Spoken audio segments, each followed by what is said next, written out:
টাকা পয়সা ছিল না, ফলে ওনার পায়ে দেওয়ার মতো জুতা ছিল না। তো খুব আফসোস করতেছে, হায়রে আমি এত বড় কবি, আমার পায়ে দেওয়ার মতো জুতা নাই। আফসোস করে ঘর থেকে বের হলেন, দেখলেন এক ভিক্ষুক ভিক্ষা করছে, ওর পাই নাই। কি নাই? আর কবি সাহেবের কি নাই? ওনার জুতা নাই, এজন্য দুঃখ। বের হয়ে দেখে সাইল ভিক্ষুক, ওর পা নাই। এবার উনি সেজদায় পড়ে আল্লাহর ডেকে বলে, আল্লাহ শুকর আলহামদুলিল্লাহ, অনেক ভালো আছি। শুকর আলহামদুলিল্লাহ, বেশ ভালো আছি, অনেক সুখে আছি। এজন্য সুখ হচ্ছে আলহামদুলিল্লাহর ভিতরে। সুখ আছে কিসের ভিতরে?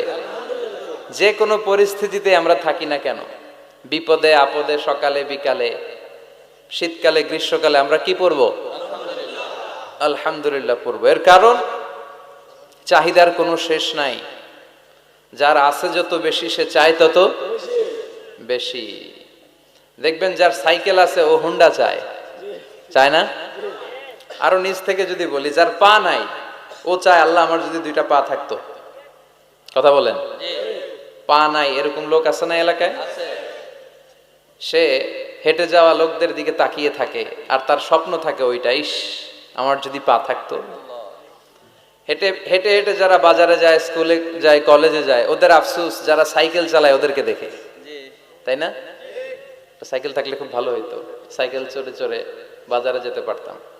সাইকেলওয়ালারও আফসোস আছে, সে আফসোস করে হুন্ডাওয়ালাদের দেখে, মনে মনে ভাবে যদি ভো ভো থাকতো, হ্যাঁ একেবারে যেতে পারতাম। হুন্ডাওয়ালাদের আফসোস হচ্ছে প্রাইভেট কারওয়ালাদের দেখে, ইস আমার যদি একটা কার থাকতো। যার কার আছে ও আফসোস করে, ইস আমার যদি একটা প্লেন থাকতো। যার প্লেন আছে ও বলে, ইস আমার যদি একটা কপ্টার থাকতো, if I had a copter, আমার যদি একটা হেলিকপ্টার থাকতো, উড়াল মারতাম। কথা বলেন। তাহলে এই চাহিদার, ডিমান্ডের, হিউম্যান ডিমান্ডস এর কোনো শেষ আছে? যে এলাকার ছোট্ট মেম্বার, ওই মেম্বার ভাই চায় কি করে চেয়ারম্যান হওয়া যায়। কথা বলেন। যিনি চেয়ারম্যান হয়ে গেলেন, উনি এবার ভাবে কি করে MP, member of the parliament হওয়া যায়, তাই না? আচ্ছা, এমপি যিনি হয়ে গেলেন, উনি আরেকটু উপরে যেতে চায়, ভাবে যদি একটু একটু যদি যাইতে পারি, একটা মন্ত্রণালয় যদি পাইতাম, হ্যাঁ মিনিস্ট্রি যদি একটা পেতাম, কতই না ভালো হতো। তো মন্ত্রী যিনি হইল, উনি ওনার অনেক শখ, ইস আর একটা জায়গা বাকি, হ্যাঁ কি নাম ওইটার? PM, prime minister. কিন্তু এই দেশে অসম্ভব। কথা বলেন। এই দেশে প্রাইম মিনিস্টার হওয়া যাবে?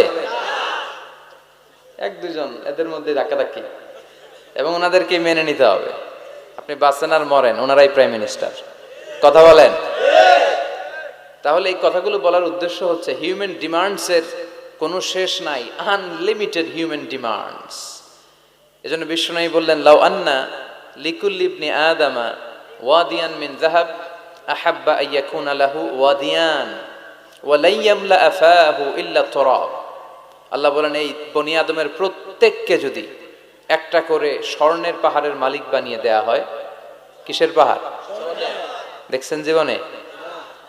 আচ্ছা, স্বর্ণের পাহাড়ের যদি মালিক বানিয়ে দেয়া হয়, আহাব্বা আইয়াকুনা লাহু ওয়াদিয়ান, একটা করে স্বর্ণের পাহাড়ের মালিক বানিয়ে দিলেও সে চাইবে কিভাবে আরো একটা স্বর্ণের পাহাড়ের মালিক হওয়া যায়। আচ্ছা, একটু বুঝে শুনে উত্তর করবেন। একটা স্বর্ণের পাহাড়ের মালিক যদি আমি হই, শুধু আমি কেন, আমার 14 পুরুষ এটারে বিক্রি করে খেলেও কি শেষ করতে পারবো? তো আমার আরেকটা লাগবে কেন? আরেকটা দিয়ে আমি কি করব? স্বভাব। বিশ্বনবী বললেন, সবশেষে হাদিসের শেষাংশে বললেন, ওয়ালা ইয়ামলা আফাহু ইল্লা তুরাব, কবরের মাটি ছাড়া কোনো কিছুই মানুষের এই জিহ্বাটারে থামাতে পারবে না। চিৎকার করে বলেন ঠিক কিনা? এজন্য যার আছে বেশি, ও চায় বেশি, এই ডিমান্ডটারে একটু কমাতে হবে, আল্লাহর কাছে শুকরিয়া করতে হবে। অর্থের প্রয়োজন আছে, কিন্তু এটার হৃদয়ে স্থান দেয়া যাবে না। এটা হাতে আসবে আবার চলে যাবে, ঠিক কিনা? হৃদয়ে স্থান থাকবে কার? যাদের হৃদয়ে আছে আল্লাহর ভয়, তারা কভু পথ ভুলে যায় না।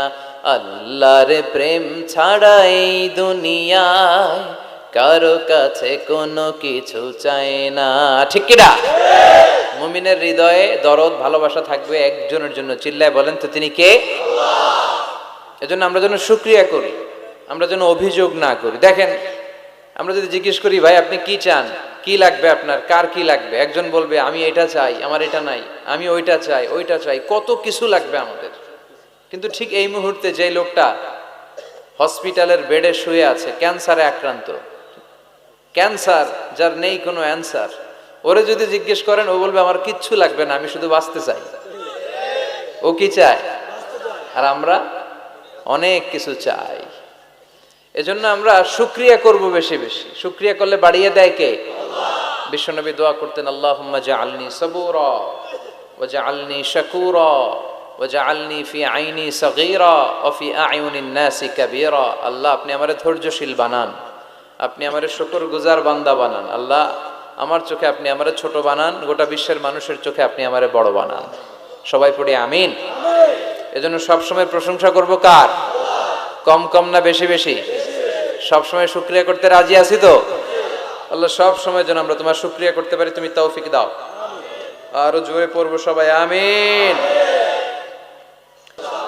কোরআন থেকে কথা শোনার সবচেয়ে বড় একটা ফজিলত হচ্ছে এই কথার মধ্যে কোনো গোজামিল নাই, কোনো ভুল নাই, কোনো সন্দেহ নাই। চিল্লায় বলেন ঠিক কিনা?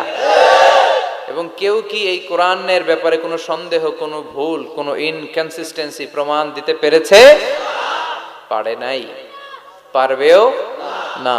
This is the book whereof there is no doubt, no suspicion in it, and a guidance to those who are muttaqin. আল্লাহ বললেন, যালিকাল কিতাব লা রাইবা ফি হুদাল লিল মুত্তাকিন। এটা এমন বই যে বইয়ে কোনো ভুল নাই, কোনো সন্দেহ নাই, এবং মুত্তাকিনদের জন্য হেদায়েতের গাইড বুক করে এই বইটারে পাঠালো কে? আল্লাহ। এজন্য এই বইটা আমরা বুক সেলফের একেবারে উপরের তাকে রাখবো, যাতে ধুলা বালি আর মাকড়সার বাসা এটা ময়লা হয়ে থাকে।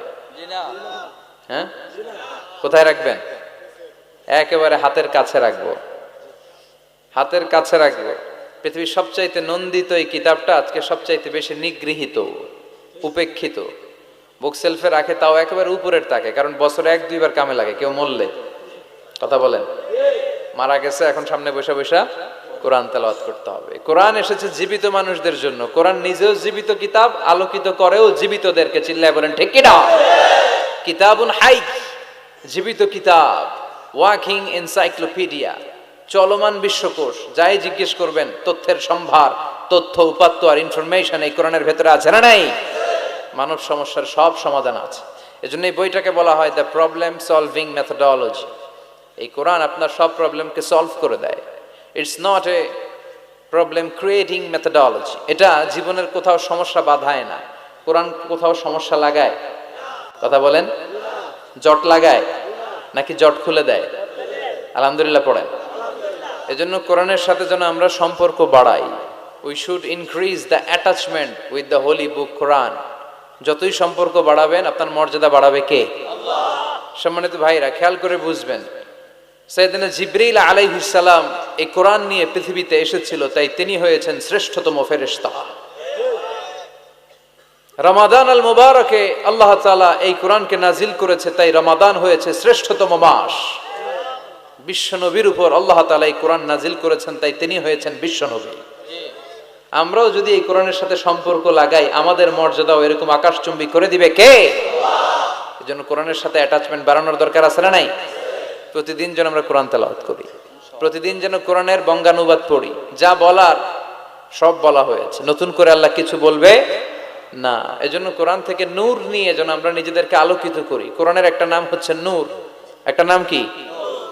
লিতুখরিজান নাস মিনাজ যুলুমাতি ইলান নূর। এই কোরআনকে আমি পাঠিয়েছি অন্ধকারাচ্ছন্ন মানুষগুলোকে আলোর পথে নিয়ে যাবার জন্য। কোরআন মানুষকে আলোকিত করে, কোরআন মানুষকে জাহালাত বা অন্ধকার শিক্ষা দেয় না। এজন্য আসুন কোরআনের সাথে সম্পর্ক বাড়াই এবং নিজেদেরকে আলোকিত করি।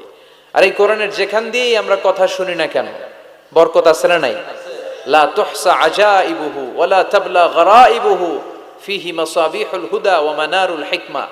কোরআনের আশ্চর্যান্বিতার কোনো শেষ নাই, কোনো শেষ নাই। যতই পড়বেন ততই আশ্চর্য হবেন। সুবহানাল্লাহ পড়বেন না? ওয়ালা তাবলা গরাইবুহু, এটা কখনো পুরাতন হবে না, জীর্ণ শীর্ণ হবে না।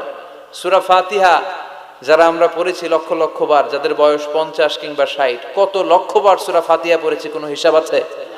তারপরেও কোনোদিন কি মনে হয়েছে যে সূরা ফাতিহাটা পুরান পুরান লাগে? 60 বছর ধরে সূরা ফাতিহা দিয়ে শুরু করছি নামাজ, কালকে থেকে কুল হুয়াল্লাহ দিয়ে শুরু করব, এরকম কেউ বলে? কোরআন পুরান লাগে? চির নতুন, এভারগ্রিন, সবুজ, চির সবুজ, চির নতুন, এটা কখনো পুরাতন হয় না। ফিহি মাসাবিহুল হুদা, কোরআনে আছে হেদায়েতের মশাল, ওয়া মানারুল হিকমা, আর কোরআন হচ্ছে বিজ্ঞানের সুউচ্চ মিনার। কোরআনের ভিতরে বিজ্ঞানের তথ্য উপাত্ত আছে না নাই? আপনি কোরআনে বর্ণিত cosmic symbols, natural phenomena, scientific indications গুলো যদি পড়েন আপনি অবাক হবেন, কপাল ঘষে ঘষে আল্লাহর সিজদা দিবেন, ঠিক কি না? এজন্য আসুন কোরআনের সাথে সম্পর্ক বাড়াই, প্রতিদিন কোরআন পড়ব, ধীরস্থির ভাবে পড়ব। ওয়ারাত্তিলিল কোরআনা তারতিলা। আনাস রাদিয়াল্লাহু তাআলা আনহুকে জিজ্ঞেস করা হলো, আনাস, আল্লাহ রাসূলের কাইফা কানা কিরাআতু রাসূলিল্লাহ, আল্লাহ রাসূলের কিরাত কেমন ছিল? তিনি বললেন কানাত মাদ্দান, আল্লাহ রাসূল সাল্লাল্লাহু আলাইহি ওয়াসাল্লাম টেনে টেনে তেলাওয়াত করতেন, টেনে টেনে তেলাওয়াত করতেন। এই যে একটু আগে তেলাওয়াত হচ্ছিল সূরাতুল মুলকের, কত সুন্দর টেনে টেনে সে পড়েছে, এইভাবে বিষ্ণু সাল্লাল্লাহু আলাইহি ওয়াসাল্লাম টেনে টেনে পড়তেন। উম্মে সালামা রাদিয়াল্লাহু তাআলা আনহাকে জিজ্ঞেস করা হলো, কাইফা কানাত কিরাআতু রাসূলিল্লাহ ইয়া উম্মুনা, ইয়া উম্মানা, আমাদের মাতা, আমাদের প্রিয় নবীর তেলাওয়াত কেমন ছিল? উম্মে সালামা বললেন, কানা রাসূলুল্লাহ ইয়াকাত্তিউ বাইনা কিরাআতিহি আয়াতান আয়া, আল্লাহ রাসূল সাল্লাল্লাহু আলাইহি ওয়াসাল্লাম এক আয়াত এক আয়াত করে থেমে থেমে কোরআন তেলাওয়াত করতেন। পড়েন সুবহানাল্লাহ। এক আয়াত পড়তেন, থামতেন, আবার আরেক আয়াত শুরু করতেন, আবার আরেকটা আয়াত পড়তেন, আবার থামতেন, আরেক আয়াত শুরু করতেন। প্রতিটা অক্ষর, প্রতিটা উচ্চারণ কেটে কেটে দেখা যেত, বোঝা যেত। চিল্লায় পড়েন আল্লাহু আকবার। আর আমাদের তেলাওয়াতের কি অবস্থা? তারাবির নামাজের কি অবস্থা? আমাদের মেটন ঘরের কি অবস্থা? জাপানের বুলেট ট্রেন ফেল, ঠিক কিনা? কোন দিক দিয়ে আযাবের আয়াত যায়, কোন দিক দিয়ে জান্নাতের আয়াত যায়, কোন দিক দিয়ে সূরা ইয়াসিন গেল, কোন দিক দিয়ে আর রহমান গেল, কোথায় সূরা ইউসুফ গেল, কেউই টের পায় না। রুব্বা কারিলিল কুরআন ওয়াল কুরআনু ইয়ালআনুহু, কোরআনের অনেক কারি আছে, তেলাওয়াতকারী আছে, আবৃত্তিকারী আছে, যাদেরকে কোরআন রহমত, মার্সি এন্ড ব্লেসিংস না দিয়ে গজব দেয়, লাআনত দেয়। আল্লাহ ওই ধরনের তেলাওয়াত থেকে তুমি আমাদের বাঁচাও। বিশ্বনবীকে আল্লাহ তাআলা সব নবীদের উপরও প্রাধান্য দিয়েছেন। তিনি শুধু আমাদেরই নবী নন, তিনি নবীদেরও নবী। তার মানে ব্যক্তি ব্যক্তিতে পার্থক্য আছে না নাই? তারপরে রব্বুল আলামিন এই জমিনের বুকে এলাকার উপর এলাকাকে প্রাধান্য দিয়েছেন। গোটা বিশ্বের মধ্যে সবচাইতে দামি শহরের নাম হলো মক্কা শহর, ঠিক কিনা? মক্কা শহরের সমতুল্য মর্যাদা পৃথিবীর আর অন্য কোন শহরের আছে? আবার রব্বুল আলামিন সময়ের উপর সময়কে প্রাধান্য দিয়েছেন। সারা বছরের 365 দিনের মধ্যে সবচাইতে শ্রেষ্ঠ দিনের নাম হলো আরাফার দিন। সুবহানাল্লাহ। আরাফার দিনের যে মর্যাদা, বছরের অন্য কোন দিনের কি ওই মর্যাদা আছে? হজের দিন, এই দিনে আল্লাহ তাআলা এত বিশাল সংখ্যক মুসলমানকে ক্ষমা আর মাফ করে দেওয়ার ঘোষণা দেন, বছরের অন্য কোন দিন এরকম ক্ষমার ঘোষণা দেন না। চিল্লায় কোন সুবহানাল্লাহ। তাহলে 365 দিনের শ্রেষ্ঠ দিনের নাম? কথা বলেন, আরো জোরে বলেন। শয়তান ওই দিন নিজেকে অত্যন্ত বেশি লাঞ্ছিত এবং অপমানিত ফিল করে। বদরের যুদ্ধে শয়তান নিজেকে সবচেয়ে বেশি অপমানিত বোধ করেছে। যখন আকাশ থেকে ফেরেশতাদের ঢল নামতে শুরু করলো, শয়তান নিজেকে অত্যন্ত অপদস্থ ফিল করেছে। আবার আরাফার দিনে আল্লাহ তাআলা যখন আল্লাহর প্রিয় বান্দাদেরকে ক্ষমার ঘোষণা দেন, শয়তান অপমান বোধ করে। আবার তাশাহুদে বসে এই যে আঙ্গুলটা আমরা নাড়াই কিংবা উঠায় রাখি, এই তাশাহুদের এই ইঙ্গিতটা আসাদ্দু আলা শাইতান মিনাল হাদিদ, হ্যামার দিয়ে, হাতুড়ি দিয়ে শয়তানের মাথায় পিটালে ও যত ব্যথা পায়, তাশাহুদে আঙ্গুল উঠালে, শাহাদাতের সাক্ষী দিলে শয়তান তার চেয়ে বেশি ব্যথা পায়। চিল্লায় পড়েন আল্লাহু আকবার। কারণ এটা হচ্ছে শয়তানের বিপক্ষে এক আল্লাহর পক্ষে আমাদের জানান দেয়া ঘোষণা। এটা তাওহীদের সাইন। চিল্লায় বলেন কিসের সাইন? তাওহীদেরই মুর্শিদ আমার মুহাম্মাদের নাম বলো, মুহাম্মাদের নাম, আল্লাহর নাম জপলে বুঝতে পারি আল্লাহরই কালাম বলো, মুহাম্মাদের নাম। ওই নামেরই রশি ধরে যাই আল্লাহর পথে, ওই নামেরই ভেলায় চড়ে ভাসি নূরের স্রোতে, ওই নামের বাতি জেলে দেখি আরশের মুকাম বলো, মুহাম্মাদের নাম। পড়েন আল্লাহু আকবার। তাহলে শয়তানের বিপক্ষে এক আল্লাহর পক্ষে এটা হচ্ছে শাহাদাতের চিহ্ন। সুবহানাল্লাহ পড়েন। শয়তান সবচেয়ে বেশি অপমানিত বোধ করে এই তাশাহুদের সময় আঙ্গুল উঠালে, আবার আরাফাতের দিনে। তাহলে বোঝা গেল 365 দিনের মধ্যে শ্রেষ্ঠ দিন কোন দিন? সবাই বলতে হবে। এবার বলেন 365টা রাতের মধ্যে শ্রেষ্ঠ রাত কোন রাত? কদরের রাত, ঠিক কিনা? ইন্না আনজালনাহু ফি লাইলাতিল কদরি ওয়া মা আদরাকা মা লাইলাতুল কদর লাইলাতুল কদরি খায়রুম মিন আলফি শাহর। সুবহানাল্লাহ পড়েন। হাজার মাসের চেয়ে সেরা। বিশ্বনবী মদিনাতে কাঁদছেন, বিশ্বনবীর মন খারাপ। মন খারাপের কারণ হচ্ছে আগের যুগের উম্মতের বয়স আর হায়াত ছিল অনেক বেশি। কেউ পেয়েছে 3000, কেউ 1000, কেউ 500। বিশ্বনবী কাঁদে আর টেনশন করে, হায় রে আমার গুনাহগার উম্মতের কি হবে? কারণ বিশ্বনবী বলেছেন আমারু উম্মতি মা বাইনা 60 ইলা 70। আমার মেটং ঘরের কি অবস্থা? কত বছর বাঁচে? 90 আছে কে দেখি তো? 90 আছে নাকি? 80 হয়েছে কার? আছে? আসে নাই, অসুস্থ। 70 আছে কেউ? 70 ডানে ভাই? হ্যাঁ, 70 পাওয়া যাবে আশা করি। একজন পাওয়া গেছে। আল্লাহ ওনারে আরো 70 বছর দিও। তো আমার উম্মতি মা বাইনা 60 ইলা 70। বিষ্ণু বললেন 60 থেকে 70-এর মধ্যে আমার উম্মতরা মরে শেষ। আহা, কি হবে আমার উম্মতের? আগের উম্মতরা তো অনেক হায়াত পেয়েছে। আল্লাহ বললেন নবী কাঁদবেন না, লাইলাতুল কদরে খায়রুম মিন আলফি শাহর। ওদেরকে হায়াত দিছি আর আপনার উম্মতরে লাইলাতুল কদর দিয়েছি। ও নবী কাঁদবেন না, চিন্তিত হবেন না, বিষণ্ণ হবেন না, ফ্রাস্ট্রেশনে ভুগবেন না। তাদেরকে হায়াত দিয়েছি বেশি, কদর দেই নাই। আপনার উম্মতকে হায়াত দিয়েছি কম, এটা ঠিক, কিন্তু কদর দিয়েছি যেই কদরের রাত 1000 মাসের চেয়েও সেরা। খায়রুম মিন আলফি শাহর। ওই রাতে আপনি এক রাত ইবাদত করলে 1000 মাস ইবাদত করলে যে রিওয়ার্ড আপনি পাবেন, যে সওয়াব পাবেন, ওই সওয়াব আপনার আমলনামায় দিয়ে দিবে কে? তবে খবরদার, ওইটা শুধু 27-এর 26 তারিখ দিবাগত রাতে করলেই হবে না। বিষ্ণু বলেছেন ফালতামিসু ফিল আশরিল আওয়াখির মিনাল ভিতর। রমজানের শেষ দশকের বেজোর রাতে, অড নাইটে, অড বেজোর রাতে তোমরা তালাশ করো। তার মানে 21, 23, 25, 27, 29 এই 5 রাতেই আপনাকে ইবাদত করতে হবে বুদ্ধিমানের মতো। বুদ্ধিমান ঝুপবে যে কূপ মারে, ঠিক কি না? আর যারা বুদ্ধিমান নয় এরা খালি কলুর বলদের মতো খাটে। A practicing believer, they don't work hard, they work smart. বিশ্বাসীরা, আল্লাহর প্রিয় বান্দারা, তারা স্মার্টলি কাজ করে, তারা ঘাম ঝরায় না। তারা এমন সময় কাজ করে বসে একদিনের কাজে 1000 মাসের সওয়াব হয়ে যায়। এজন্য কদরের রাতে ইবাদতের দরকার আছে না নাই? বিশ্বনবী কদর যখন আসতো, এই কদরের রাতে ঘুমাতেন না। ইদা জাআল আশরাল আখার আহইয়াল লাইলা আইকাযা আহলা ওয়া জাদ্দা ওয়া শাদ্দাল মিজহার। বিশ্বনবী কদরের রাতগুলোতে রাতে বেশি ঘুমাতেন না, জেগে থাকতেন, ইবাদত করতেন। ফাতেমা রাদিয়াল্লাহু তাআলা আনহাকে জাগিয়ে দিতেন, স্ত্রীদেরকে জাগাতেন, সন্তানদেরকে জাগাতেন আর বলতেন দাঁড়িয়ে যাও, আল্লাহর সামনে দাঁড়িয়ে দাঁড়িয়ে সিজদায় পড়ে থাকো। জাদ্দা ওয়া শাদ্দাল মিজহার মানে কোমরে গামছা বেঁধে নামতেন। মেটাফরিক, রূপক অর্থ। এখন রূপক বোঝে না মানুষ, মেটাফরিক বোঝে না, আক্ষরিক অর্থে ব্যাখ্যা করতে চায়, এগুলো কপাল পড়া, ঠিক কি না? বিশ্বনবী অনেক মেটাফোর ইউজ করেছেন, অনেক রূপক ব্যবহার ইউজ করেছেন। আমি যদি আপনারা বলি তুমি একটা বাঘের বাচ্চা, আপনি যদি বলেন হুজুর আমারে জানোয়ার বলে গালি দিলেন কেন?